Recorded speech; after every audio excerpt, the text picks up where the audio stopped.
don't care where you move it height-wise. But let's put 6 balls on here, and let's just kind of see where they go. Okay. That.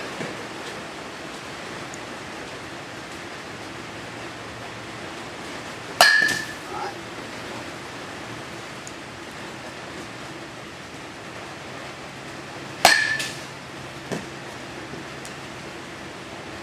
Three. Two more.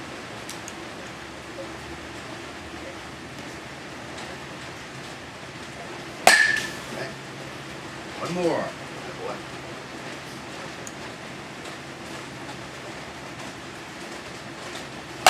All right, good. Okay.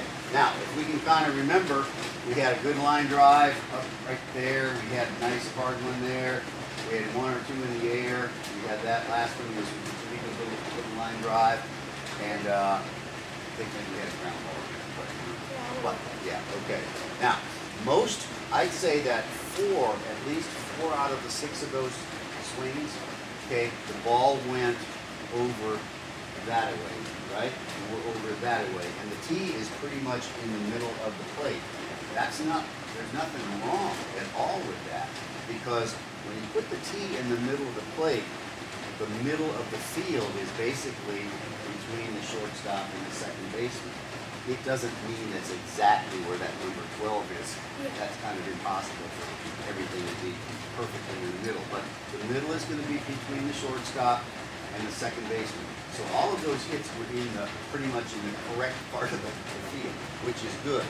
If we had 2 over here, 1 way down past the first baseman, 1 up in the air, 1 little dribbler, then we, like I said earlier, have a lot more to kind of look at with your swing. Okay. One thing that I did notice on your swing, and I don't know if you felt it or not, or if anybody has ever said anything, was your feet moved a lot after you swung. You kind of swung, and sometimes you moved around with your feet. Sometimes your foot ended up your shoelaces down the first base line, that kind of thing. So we want to make sure that I talk about how to make sure that we don't move our feet. We kind of call that happy feet, okay? We want to have our feet anchored as much as possible. And that's one of the first things I'll show you after we get going here. But let's get in the batter's box again, just where you stand. Now, is there any particular reason you like to stand in that spot in the box? I'm not saying right or wrong. Just any reason you like that spot? It depends on if the pitcher is faster or slower. Okay. Because I don't bat lead off, so Yeah. I know if the pitcher is faster or slower. If he's a little slower, I'll move up a little bit. Okay. And if he's faster, I'll stay. Yep. Very common response to that question. Let me show you a couple of things here. Again, my job is to see if something makes sense or not. I can do it left-handed. I'll do it right-handed first to start with. Okay. There's a ball right in the middle of the plate, right? There's a ball on the outside part of the plate. There's a ball on the inside part of the plate. Pretty much those are the ideal areas that you want to get balls. Okay? Yeah. So here's the deal. One of the ways, and I think what you're really saying, Ryan, is that you stand in a spot in the box so that you can get coverage on all parts of the plate. That's what you really need, okay? And that's a good answer. Okay. Here's a way that you can get really good coverage on all parts of the plate, okay? And then I'm going to show you what happens when you move slightly forward or slightly back, because that guy's throwing heat or he's throwing jump, okay? So if you line up your belly button with that point of home plate, see, kind of like right there? Okay, and if you can comfortably touch without stretching or bending over, just in kind of a straight arm, that point of home plate, this is a 32-inch bat. This is the sweet spot on it. Watch how I will sweet spot all of those 3 zones. Okay, outside pitch, That's pretty sweet, right? And it's going to go that way, right? Okay, belly button lined up to that point. Middle pitch. Sweet spot, middle. Inside pitch. Sweet spot between the shortstop and the third base. Now watch what happens if I move back 3 inches. And normally you move more than 3 inches, right, when you go up or back. That guy's throwing gas. Watch my foot. Is that about 3 inches? 3 inches? Watch now how I will miss-hit. I will not hit the same part of the sweet spot on that outside pitch. Okay? Watch what happens now moving 3 inches back on that inside pitch. I will kill my dugout. Right? I'll kill my dugout. I move up 3 inches. That inside pitch becomes a line drive over the shortstop, third base zone. That outside pitch becomes a line drive in that gap. Crazy. If I moved up, and even if I moved up 3 inches, whatever, I would have to hit the sweet spot, again, I would have to hit it hard foul line, right? So all I'm saying is that a way, you don't have to do it one time. You might want to try it though. A way to assure good coverage on the sweet spot, which is really what hitting's all about, matching the sweet spot of your bat with the sweet spot of the ball, right? That's a way that some hitters do it. And you can be sure that you're going to not cheat yourself out of, hitting the ball on your hand or knocking your dugout over. Okay. Okay, let's get in your batter's box and your stance again, wherever you choose to right now. To get into your good stance and load. Okay, now, just stay like that, and I'm going to just hold your bat and ask you to open up your hands, both of them. Open them up. Okay, now you see how you're holding the bat at the base of your thumb, right? And the base of your thumb here. Okay, you can hold it now. That's very, very common. Very, very common for hitters to hold the bat down here. But it's also, in addition to being the biggest, fattest part of your hand, it's also the weakest and the slowest. Okay? Now, have you ever heard of coaches talking about holding the bat a little bit more up here? Not in your fingertips, but remember how the coaches used to say, line up those knuckles that you knock on the door with? There's some value to that, because that puts the bat in the strongest, skinniest, but fastest part of your hand. And you boom, boom, boom, rather than big, big, slow, skinny, skinny, skinny, fast. So I would ask you to consider trying at least holding the bat a little bit more, and that's why this little bat that I have has notches in it, so it helps you remember to line up those stronger, stronger part of your hands and knuckles so that you can get that bat to swing a little bit faster. Okay, all right, now get in that good stance and load for me. Okay, now one of the things that I see right now is that you are in that good load. What do you think a guy loads for? What do you get loaded up to do? Yeah, storing energy. You're storing energy, right? Okay? If you were going to shoot a basketball and you had to shoot it out here, or you had a chance to shoot it like that, you take the second one, right? Okay. If a pitcher, when he loads up, if he just lifts his leg and makes a pitch, he could probably throw a strike, but he's not storing any energy. If a pitcher would point his knee more towards the third base bag, he would store energy to explode the plate. So we really are going to load to explode. It's storing up energy.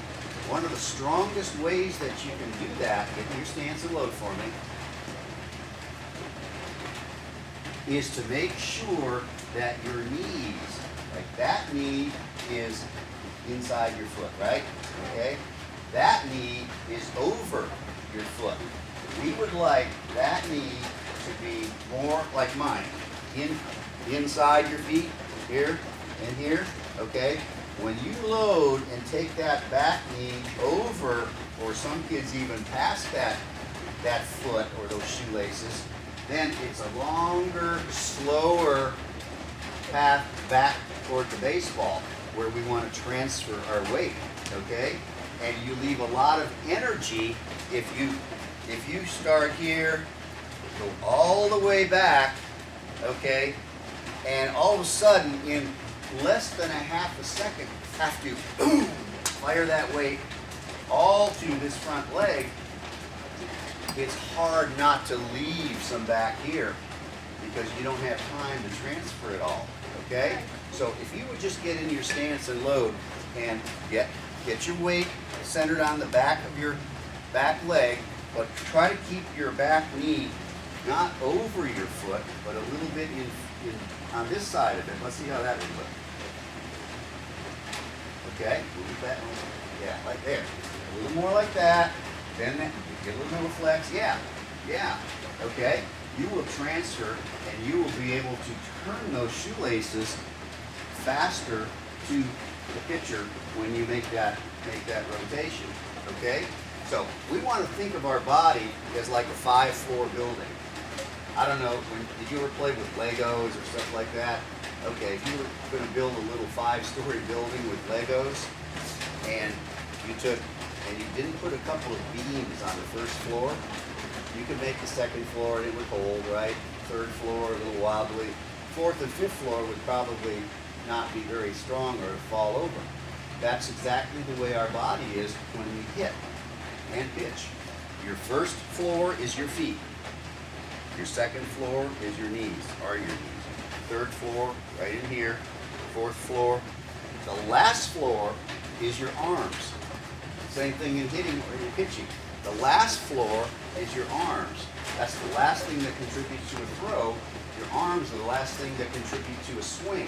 So it makes sense, I think, that we have to have a good first floor in order for all of the other floors to have a good swing. So get in that stance again. One of the ways that we have a good first floor is to keep your knee inside your feet. Boom. Now, if I came by and did that, I could knock you over, right? But if you have a little bit of your chest now, just a little bit of your chest over a little bit of your feet. I'm not changing anything except from here to here. If you have these big muscles, those big muscles right there, involved a little bit more of your chest over a little bit of your feet, knees inside your feet. Let's see how that would look. Yeah, now watch. See, I can't knock you over. And you don't have to stick your tail end out. We don't want to get to the point where we're like this, because that makes us top heavy. Just a little bit, like if you're playing basketball defense. We don't play defense that way. We don't stand up. We're a little bit of our chest over a little bit of our feet.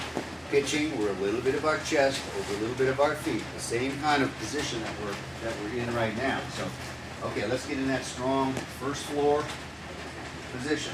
Okay, now, when we load up to store energy, all good hitters will point their bat knob, like you're doing, to the catcher. Find the catcher. Go ahead and get that good load. Okay, right to the catcher like that. That makes the bat travel a lot shorter to the ball. If you see a lot of guys with their bat going down toward the third base coach, and you see how long that bat has to go from around there. But if you're toward the catcher with that bat knob, you're going to have a shorter path to the ball, and especially if you use your hips, like I think you understand how important it is to use those hips. That's going to be a big deal.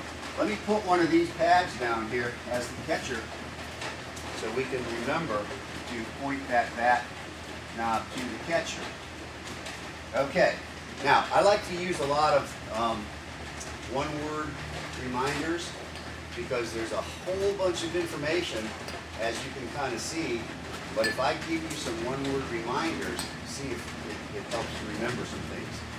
I love for my hitters to come into the batter's box, and as you look down to your coach for a signal, rip it up. Get that good strong grip in the strong part of your hand. So the first word to remember is grip. That's easy, right? Grip. Okay. Second one, I say square it up. Square. That means get into a position in your batter's box, whether you like to try this way or you have another way, but get into a position where you're confident that you're going to get good coverage on the plate. All right? That's number 2. Then, when I say stance, I want you to remember your first floor, and then your second, good strong here. Second floor, your knees inside your feet. So that sets up your ability to use your third floor. 80% of that swing, Ryan, comes from in here. 80%, that's big, right? 80% of the throw comes from here. Your arm actually has very little to do with how fast you throw a baseball. Really, okay? This is where that swing comes from, okay? If you have all 3 of those floors in play, then as your chest contributes and then your arms finish the swing, you're going to be in a good, strong position where your feet aren't going to be happy, okay? They're going to be happy because you hit the ball maybe, but not moving around happy, okay? So, get in your stance, grip it up, get a good grip, square into a spot where you think you're going to cover the plate very well. Good first and second floor, good. Now as you get into your load with the bat knob toward the catcher, okay? I like to think of the next word as a crazy word, but it's flashlight. Think of the word flashlight, okay? And I'll take this plate here and get up here so I can kind of keep in line with you. Okay, I've done the grip up and I've done the square up and I've done my good load. Flashlight to the catcher, that's important, okay? If you think there's a beam of light coming out from your bat knob, that kind of helps, okay? Then, as you start to swing, the flashlight goes from the catcher to the ball. Boom. If the ball's on the outside part of the plate, the flashlight goes from the catcher to the outside pitch. Boom. If it's in the middle, flashlight, flashlight, boom. Inside pitch, flashlight, flashlight, boom. And what's also an interesting little thing to think about is that flashlight, all right, then we have that's your bottom hand, the flashlight takes you to the ball. The top hand, if you think it has little eyeballs on these knuckles here, watch this.